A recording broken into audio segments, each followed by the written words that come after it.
Bonjour. Le 1er janvier 2016, un comédien ami belge, Geron de Wulf, m'interpelle sur la situation des réfugiés dans les camps du nord de la France et me pose la question suivante. Comment ça se fait qu'il n'y ait pas plus de Français qui aident à Calais et à Grande-Synthe? Je suis un peu surpris par la question et du coup il me traduit un article en flamand dans lequel ça parle de violences policières, de blocus par la police des aides humanitaires qui arrivent des pays voisins. Et je perds un peu pied, je deviens ému et très honteux de l'article qu'il me lit. Et je lui dis merci de m'avoir ouvert les yeux. Et il me dit cette très jolie phrase, il me dit « Quand le cœur est déjà ouvert, les yeux sont faciles à ouvrir ». Le 11 janvier 2016, j'accompagne le réalisateur Paul Marquès de Hart à Calais.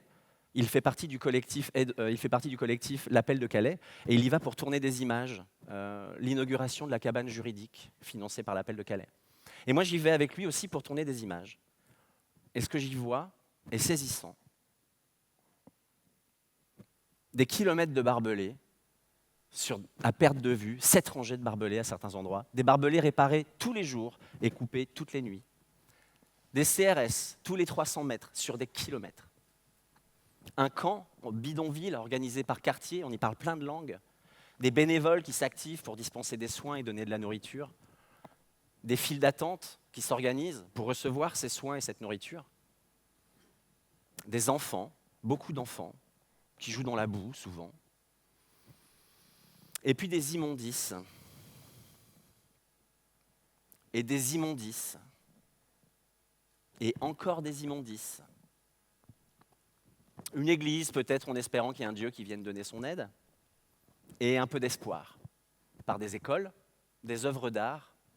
Et puis, cette volonté de croire en un futur meilleur, mais ailleurs. Je retiens ce 11 janvier comme la journée de la grande claque. C'était pas un film, c'était devant mes yeux. Et c'était pas dans un pays en guerre, c'était ici, en France. Et moi, je fais rien.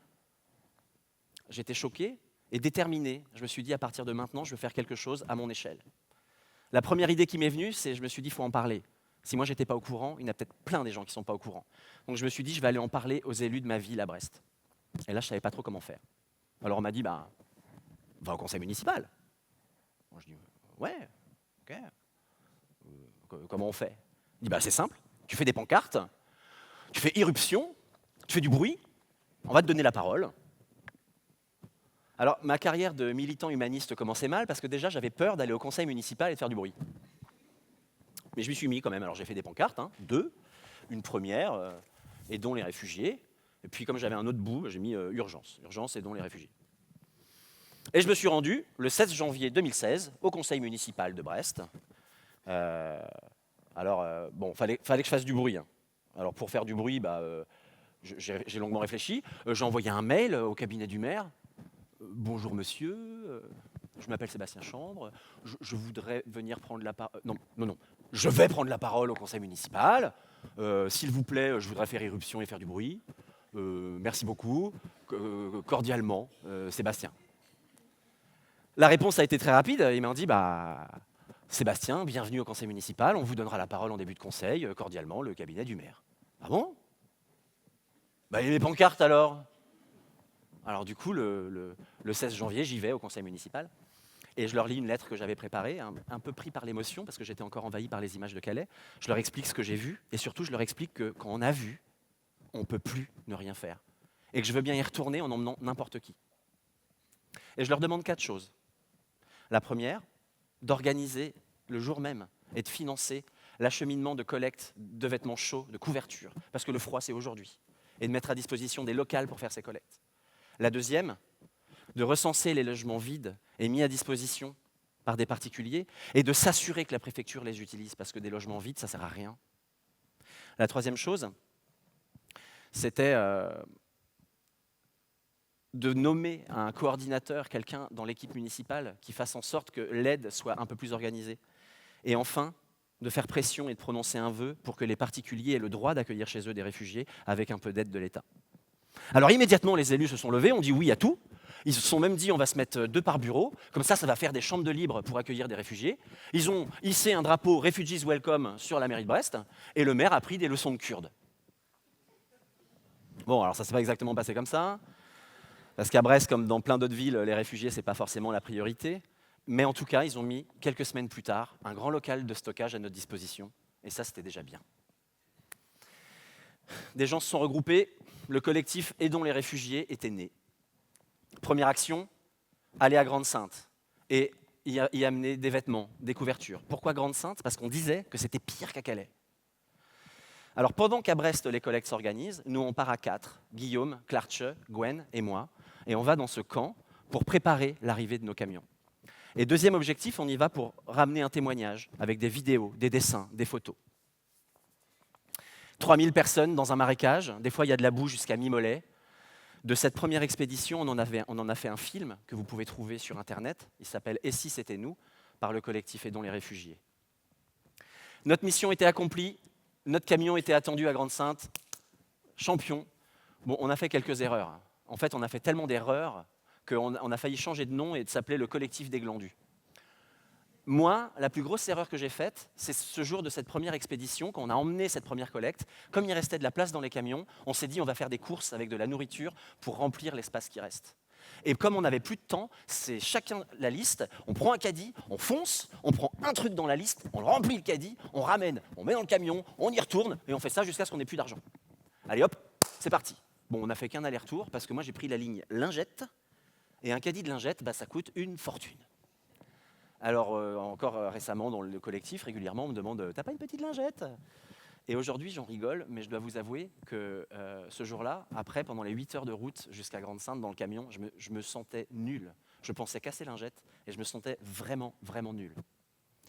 Et d'ailleurs, quand on discutait entre nous, très souvent, on se sentait nul. Alors, est-ce qu'on était nul? En tout cas, c'est la perception qu'on avait. On était passé de l'inaction à l'action maladroite, certes, mais à l'action. Et pourtant, la culpabilité était là, omniprésente. Alors, depuis ce jour-là, on le répète tout le temps. Chacun fait ce qu'il peut, ce qu'il veut, sans jugement. Chacun le fait. Alors, est-ce qu'il fait bien? Est-ce que c'est ce qui fait mal? Est-ce qu'il fait mieux? Ça, c'est difficile à dire. Et même, est-ce que ça sert à quelque chose, ce qu'on fait? Oui, on pense que ça sert à quelque chose. Parce que même si cette première expédition, elle a été pas super bien organisée, qu'on aurait pu mieux faire, ça nous a permis d'apprendre. Ça nous a permis de nous regrouper. Ça nous a permis de commencer à nous organiser. Ça nous a permis de rencontrer d'autres collectifs qui faisaient les mêmes choses et des choses différentes. Ça nous a permis de parler de la situation des réfugiés. Ça nous a permis d'avoir une couverture médiatique. Brest et les alentours se bougent. Bougez-vous avec nous. Et puis ça nous a permis de recevoir les premiers encouragements. Vous êtes la honte de la France. Si vous voulez accueillir des étrangers, accueillez-les chez vous. Pourquoi vous ne vous occupez pas des Français? À cause de gens comme vous, la France se meurt. Alors nous, avec tous ces encouragements, on était hyper motivés. Ça a été le premier principe, en fait, du collectif, faire modestement, de mieux en mieux. Et de mieux en mieux, ça veut dire apprendre à dire non. Parce qu'il y a plein de bonne volonté, des gens sont venus nous voir et nous ont donné des vêtements pour bébés, alors qu'on faisait une collecte de vêtements chauds pour hommes. Bon, quand vous faites un gâteau et qu'il vous manque de la farine, si vous allez sonner chez votre voisin ou votre voisine et que vous demandez « Est-ce que vous pourriez, s'il vous plaît, me dépanner d'1 kilo de farine ?» et que la personne, super contente de vous aider, elle vous file 1 kilo de sel, eh bien, ça ne vous aide pas. Voire même, ça crée des tâches supplémentaires, parce qu'il fallait s'en occuper de tous ces trucs qu'on nous donnait dont on n'avait pas besoin. Et là, on s'est rendu compte qu'on avait mal cerné les actions. Donc, on s'est réunis et on a fait une grande liste de tout ce qu'il faudrait faire. Et on se les est répartis. Et moi, un peu naïf, et puis aussi sans vraiment me rendre compte de ce que j'étais en train de faire, à chaque fois qu'on ne répondait pas à une question du genre « Qui veut s'occuper de la com ?» Personne? Moi, je mettais mon nom. Oui, c'est stupide. C'est stupide parce que non seulement je n'ai pas eu le temps de faire le quart des choses devant lesquelles j'avais mis mon nom, mais en plus, je me sentais coupable. Donc ça nous a amené au deuxième principe de notre collectif. On vire tous les « il faudrait faire » et on les remplace par « je vais faire ça ». Et mieux, je vais faire ça, est-ce que des gens veulent faire avec moi? Des raisons d'arrêter de faire, il y en a plein. La fatigue, le manque de temps, des conflits, Moi, j'ai résolu à peu près ces questions-là en faisant que des choses qui m'intéressent, où j'apprends des choses. Quand quelque chose ne me convient plus, je change d'action. Parce que j'ai l'impression que ce qui est important, c'est qu'on fasse des choses et qu'on fasse de la place dans nos vies. Dans notre collectif, il y a plein d'actions qui sont faites, différentes et autonomes. D'ailleurs, dans ce collectif, moi, ça m'a permis de rencontrer plein de personnes, des personnes formidables, des personnes qui donnent de leur temps. Et puis, des fois, on s'engueule un peu. Enfin non, en fait, on s'engueule tout le temps.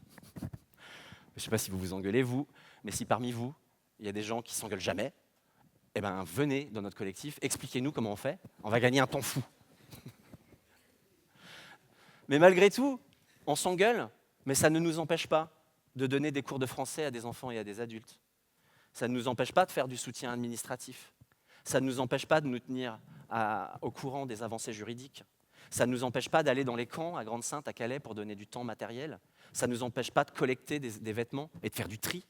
Ça ne nous empêche pas de faire.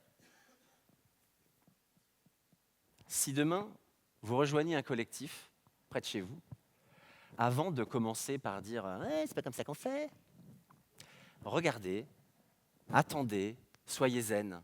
Très rapidement, vous verrez, on va vous demander votre avis, on va vous donner de l'autonomie, parce que des choses à faire, il y en a plein, donc rassurez-vous, vous aurez des trucs à faire en autonomie. Des collectifs, il y en a plein. Il y a des collectifs avec des savoir-faire impressionnants qui nous éclairent. Il y a des petits collectifs plus modestes. Moi, aujourd'hui, je suis très touché et très content que TEDx Quimper me donne la parole, mais il y a tellement de personnes 1000 fois plus compétentes que moi pour parler de la situation des réfugiés. Mais quand c'est moi qui ai la parole aujourd'hui, je voudrais vous parler de quelqu'un. Je voudrais vous parler de Jihar. La première fois qu'on est allé à Grande-Synthe, on a rencontré Jihar. Jihar, c'est un jeune kurde irakien, il y a 19 ans. Enfin, là, il avait 19 ans, hein, parce qu'en fait, la semaine d'après, il avait 17 ans. Et puis maintenant, là, 6 mois plus tard, il a 23 ans. Mais vous verrez, c'est pas très grave. Jihar, il nous raconte son histoire, bouleversante. Il a traversé l'Europe en visant l'Angleterre, et il se retrouve arrêté devant un mur de barbelés, devant 7 rangées de barbelés. Mais rassurez-vous, on va construire un mur végétal, ça va tout changer. Et il nous raconte tout ça dans un état pas possible. Il est à bout, il est fatigué. Pendant notre entretien, il se met à pleurer. Et moi aussi. Et ce jour-là, il s'est passé quelque chose. Il s'est passé quelque chose, et quand on est revenu la 3e fois à Grande-Synthe, on lui a proposé de venir passer quelques jours à Brest pour voir si peut-être ça pourrait lui plaire. Et il est venu passer quelques jours chez moi. Alors on a fait un Skype avec sa mère, qui était toute contente de le voir entouré. Et là, il m'a avoué qu'en fait, il mentait à sa mère. Pour pas qu'elle s'inquiète, il lui a dit qu'il habitait dans un appartement. Il lui a dit qu'il lui envoie des photos régulièrement. Dès qu'il est dans un endroit joli, il lui envoie des photos pour pas qu'elle s'inquiète. Est-ce que vous pensez qu'en fait, s'il lui avait dit qu'il est dans un camp à Grande-Synthe et que la nuit, il rentre dans des camions à moins 23 degrés pour essayer d'aller en Angleterre, elle s'inquiéterait? Aujourd'hui, Jihar est à Lyon. Il a fait une demande d'asile. Il est en procédure accélérée, ce qui n'est absolument pas bon signe. À Lyon, c'est un petit peu compliqué pour se voir. Mais cet été, je suis allé le chercher, puis je l'ai emmené dans ma famille. On a passé quelques vacances ensemble. Il a rencontré mon papa. Il a rencontré ma maman. Il a rencontré ma mamie. Ma mamie qui l'adore. Elle l'appelle son gamin. Et ce qui est incroyablement paradoxal, c'est que ma mamie, elle me demande, dans la même conversation, comment va Jihar? Et puis, 3 minutes après, t'as vu les informations, tous ces migrants, là, on leur a pas demandé de venir chez nous. Alors, je ne sais pas si c'est Jihar qui a dit à toutes ces personnes que c'était super chez ma mamie et que maintenant, tout le monde veut venir. Toujours est-il que moi, ce jour-là, j'ai compris quelque chose de très important. C'est que exactement la même notion peut réveiller des émotions complètement différentes. En fonction, par exemple, qu'on se sente concerné, comme ma mamie vis-à-vis de Jihar, ou qu'on se sente extérieur, comme ma mamie vis-à-vis des informations.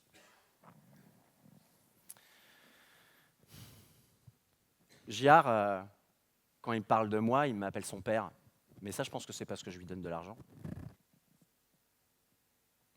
Quand Jihar me raconte des histoires, je détecte des incohérences, des mensonges parfois. Il m'avait déjà menti sur son âge, mais ce n'est pas la seule chose qu'il est un peu traficoté.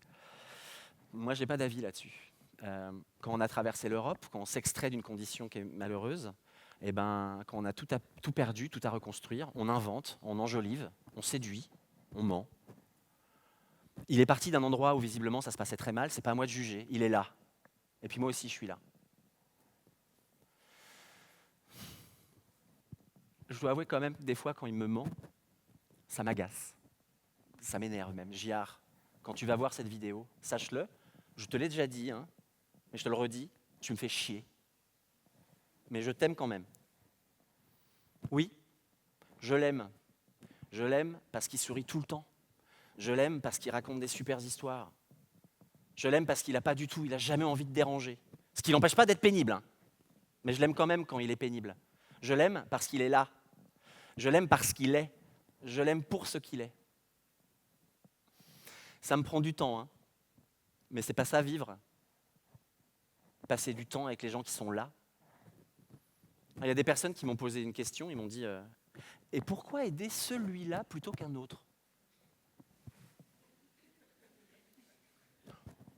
Pourquoi un autre? Il n'est pas bien celui-là? Si tout le monde se liait avec un réfugié, eh ben, il n'y aurait pas assez de réfugiés. Il faudrait qu'on en fasse venir davantage. Et c'est peut-être ça le problème avec les réfugiés, c'est qu'on les considère comme un nombre qui nous envahit, qui nous submerge. Les réfugiés, ce n'est pas qu'un nombre, ce sont des gens avec des noms qu'on peut rencontrer. Et pour reprendre la question, pourquoi aider celui-là plutôt qu'un autre? Mais ce n'est pas d'aide dont Giard a besoin, c'est qu'il y ait des gens qui vivent avec lui. Et les réfugiés, ils n'ont pas besoin que de chaussettes. Ils ont besoin qu'on fasse de la place dans nos vies. Alors, arrêtons d'aider. Faisons plus que ça. Vivons. Merci.